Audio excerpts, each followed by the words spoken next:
உலகெங்கிலும் நடக்கும் முக்கிய நிகழ்வுகளை குறுஞ்செய்தி வடிவத்தில் தெரிந்து கொள்ள ஆதன் செயலியை டவுன்லோட் செய்யுங்கள். ஆதன் செயலியை டவுன்லோட் செய்ய டிஸ்கிரிப்ஷனில் உள்ள லிங்கை கிளிக் செய்யவும்.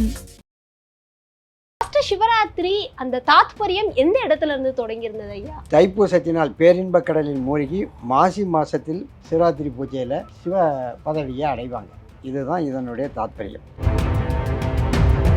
நல்ல சிகப்பு வண்ணத்தில் உள்ள வஸ்திரத்தை சுவாமிக்கு சாட்டணும். அந்த நேரத்தில் 108 கலசம் வச்சு பூஜை பண்ணணும். இது ஆகம விதிகள் ஆச்சாரியார்களுக்கு தெரியும். ஆனால் இன்றைய காலகட்டத்தில் செய்யலை. இப்போ கண் முழிக்கிறாங்க அப்படின்னா அதுக்கான பலன்னா என்னவா கிடைக்கும்? சிவ கைலாயத்தை அடையிறதான் பலன், சிறப்பு பலன். நோயற்ற வாழ்வு, குறைவற்ற செல்வம், ஒரு ஆத்ம திருப்தி.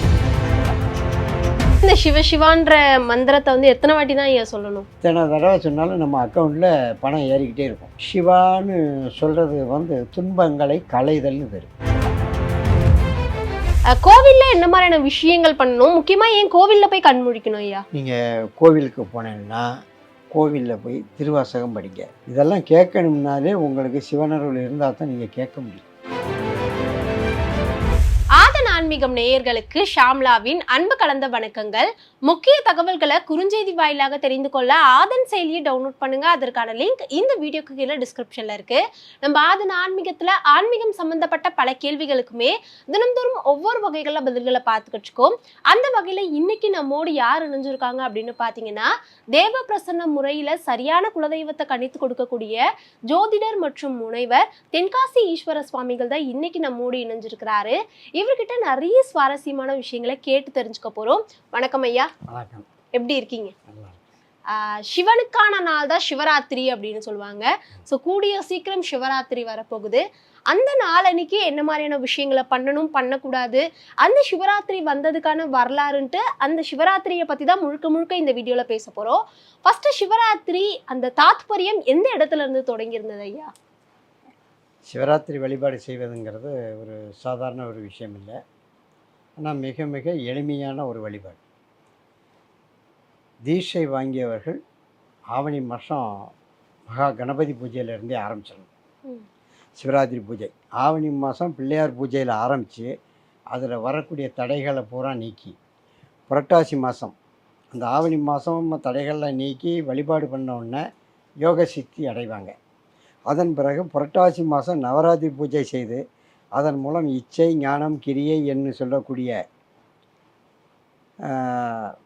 விஷயத்தை கடைப்பிடித்து, அதன் பிறகு ஐப்பசி மாதம் விஜயதசமி கூடிய காலங்களில் மிருக யாத்திரையால் காம குரோத லோபம் மோகம் மதம் ஆச்சரியம் என்னும் சொல்லக்கூடிய அஷ்டவிதமான புலிகளை வேட்டையாடி இந்த குணங்களை களைந்து, அதன் பிறகு கார்த்திகை மாதம் பித்திருக்களுக்காக தீபம் ஏற்றி தீப வழிபாட்டில் இறைவனை கண்டு மாயையை அந்த மாதத்தில் அழிக்கிறாங்க.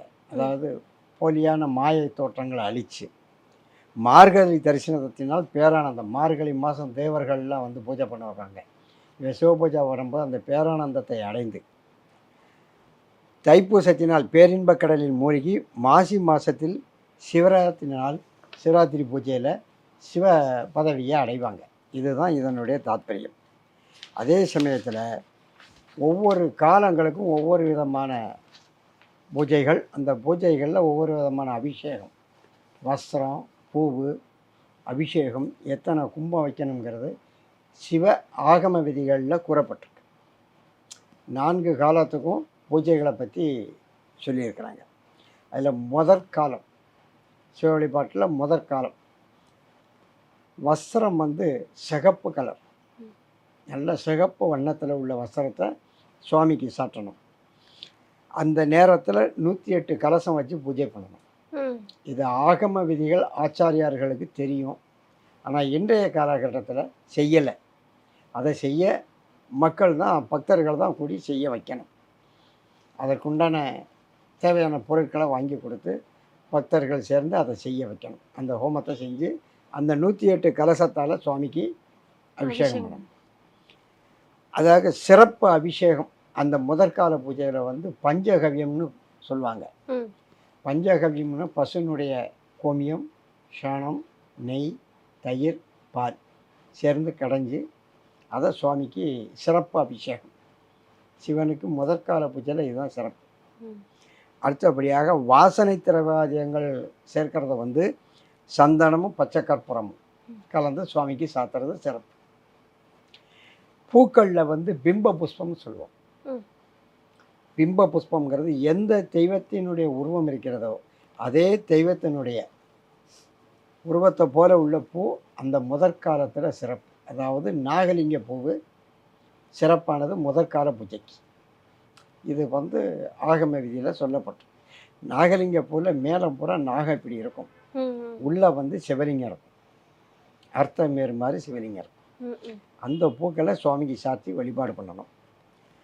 அந்த நான் முதற்காலத்தில் வந்து நைவேத்தியம் வந்து வெண்பொங்கல்னு சொல்லுவாங்க. சிறுபயிறு கலந்த ஒரு பொங்கல் சுவாமிக்கு நைவேத்தியம். இது சிறப்பான ஒரு முதற்கால பூஜை இதோடு நிறைவடையுது. இரண்டாவது காலம் முதல் சுவாமிக்கு வந்து மஞ்சள் கலர் வஸ்திரம் சாத்தணும், மஞ்சள் கலர். அடுத்தபடியாக கலசம் வந்து 49 கலசம் வச்சு பூஜை பண்ணணும். அடுத்தபடியாக பஞ்சாமிர்தம் அபிஷேகம் சிறப்பானது. இந்த அடுத்து வாசனை திரவியம் அகிலும் கஸ்தூரியும் சேர்ந்து சுவாமிக்கு சிறப்பாக சாத்தக்கூடியது இரண்டாவது காலத்தில் சிறப்பானது.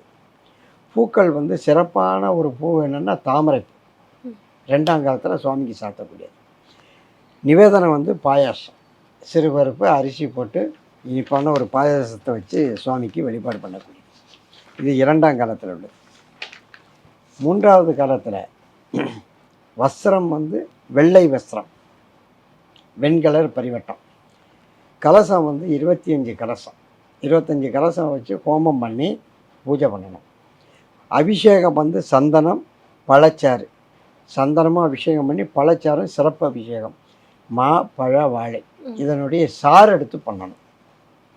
வாழையில் வாழைப்பழத்தில் சாறு எப்படி பிடிக்கணும்னா அருகம்புல்லை போட்டு பிசைஞ்சு ஒரு வசரத்தில் வச்சு புழிஞ்சிட்டோம்னா சாறு வந்துடும். இல்லைன்னா வாழைப்பழத்தில் சாறு எடுக்க முடியாது.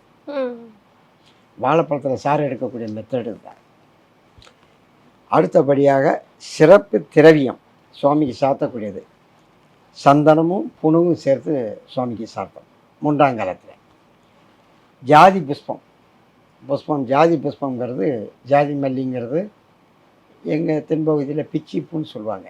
அதுக்கு பேர் ஜாதி மல்லிங்கிறது பழக்கத்தில் இருக்குது. அந்த ஜாதி மல்லி பூவு சுவாமிக்கு சாத்தணும். அடுத்தபடியாக நிவேதனம் வந்து எள் சாதம். நிவேதனம் வந்து எள் சாதம் சுவாமிக்கு சாத்தக்கூடியது, நிவேத்தியம் பண்ணக்கூடியது சிறப்பானது மூணாவது காலத்தில்.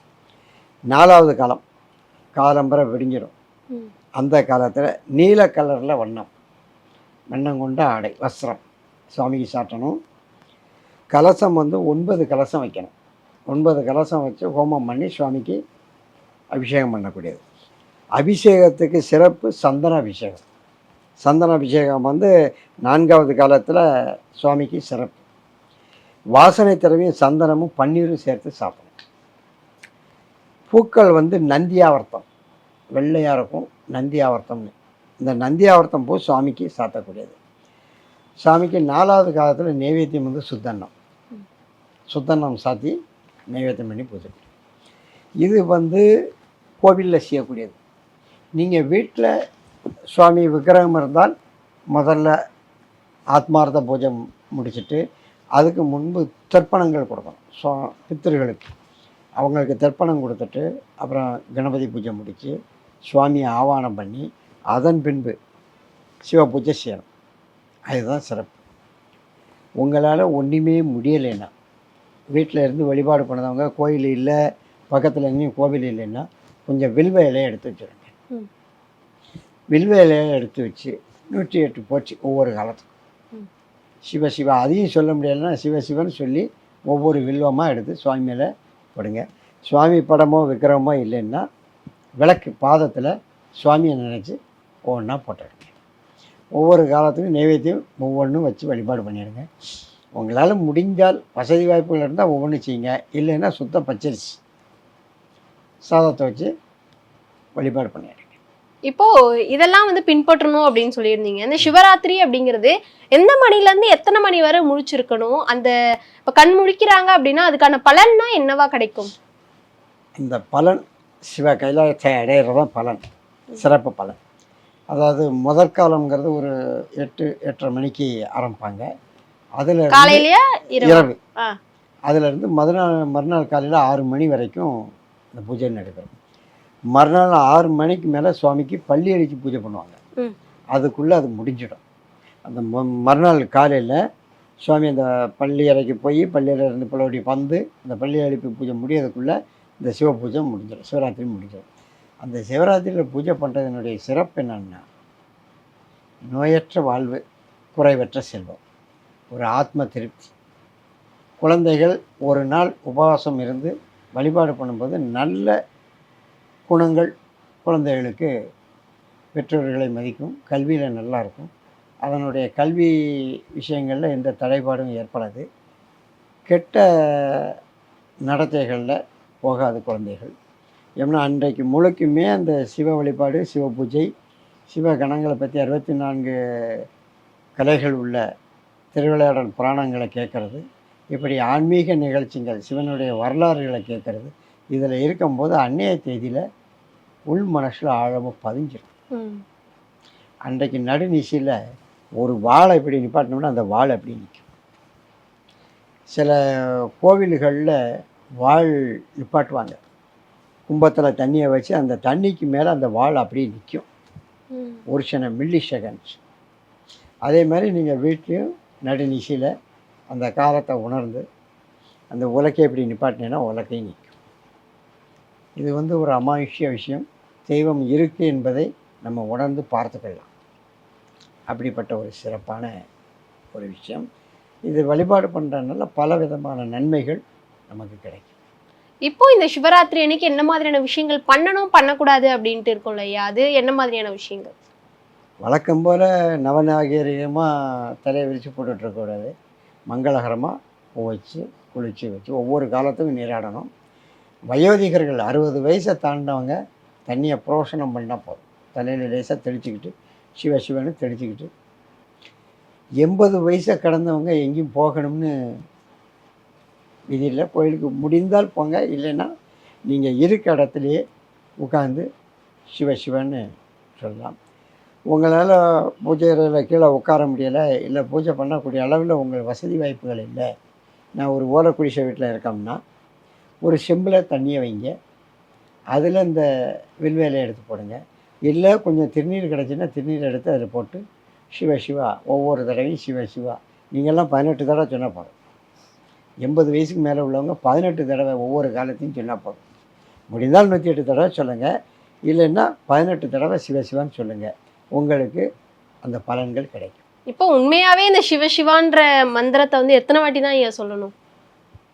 சிவசிவா அதுக்கு கணக்கே கிடையாது. எத்தனை தடவை சொன்னாலும் நம்ம அக்கௌண்ட்டில் பணம் ஏறிக்கிட்டே இருக்கும்.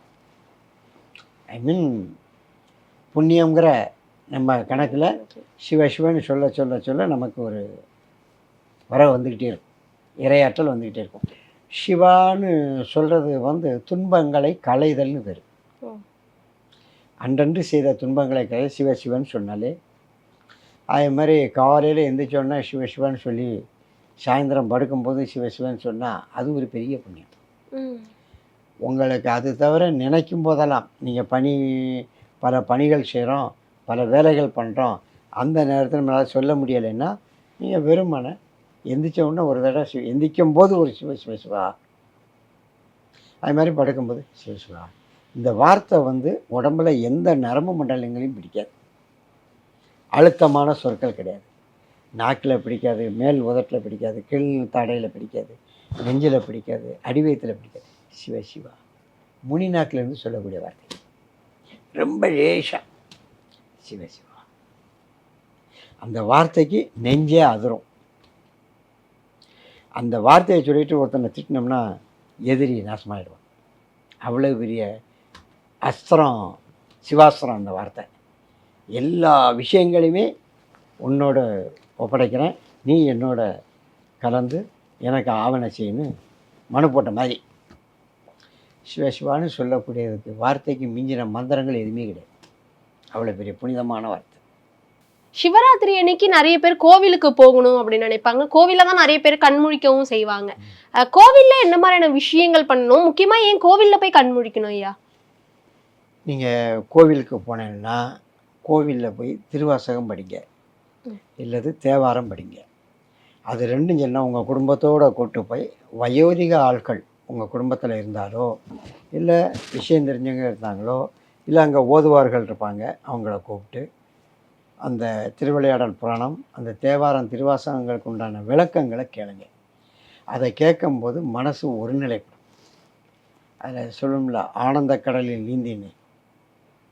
இதெல்லாம் கேட்கணும்னாலே உங்களுக்கு சிவனருள் இருந்தால் தான் நீங்கள் கேட்க முடியும். அந்த அருளை பெறணுங்கிறதுக்கு தான் அந்த கோயிலுக்கு போகிறோம். அன்னைக்கு நல்ல சிந்தனைகள், நல்ல வழிபாட்டு முறைகள், இறை சிந்தனையோடு இருக்கும்போது பூமியில் ஒரு புவியீர்ப்பு வேதியியல் மாற்றங்கள் ஏற்படும் அன்றைய காலத்தில். அப்போ புண்ணியமான நதிகளில் குளிச்சுட்டு சுவாமி தரிசனம் பண்ணி அந்த இறை வழிபாடுகளை பார்க்கும்போது நமக்கு ஒரு நல்ல ஒரு சிறப்பான பலன்களை நமக்கு கொடுக்கும். கண்டிப்பா சிவராத்திரியை பத்தி நிறைய பேருக்கு தெரியாத நிறைய விஷயங்களையும், இந்த மாதிரிலாம் நடந்துக்கோங்க, இந்த மாதிரிலாம் பண்ணாதீங்கன்ட்டு நம்மளோட நேயர்களுக்காக உங்களோட நேரத்தை செலவு பண்ணி நிறைய விஷயங்களை சொல்லியிருந்தீங்க. ரொம்பவே நன்றி ஐயா.